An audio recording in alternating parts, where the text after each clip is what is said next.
Guvernatori i Bankës së Shqipërisë Gen Sejko prezantoi këtë të hënë raportin vjetor të vitit 2024 në Komisionin e Ekonomisë, duke vënë theksit e zhvillimet ekonomike të vendit. Gjatë raportimit, Sejko deklaroi se këtij institucioni shpesh i kërkohet llogari jashtë tagrit që mbulon, duke ushtruar kështu presion edhe cënim të pavarësisë. Guvernatori u shpreh se për shkak të këtij presioni, Banka e Shqipërisë nuk ka qenë e lirë për të ushtruar detyrat e saj.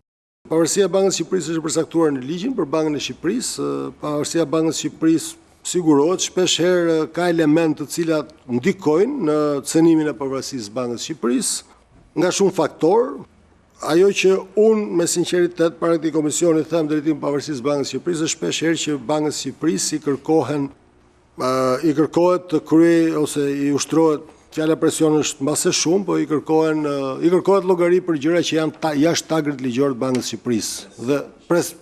Dhe kjo është cënimi i pavarësisë. Këto 2 vjet e fundit kam ndjerë rënd cënimin e pavarësisë së Bankës së Shqipërisë, por nuk dua të hyj në detaje.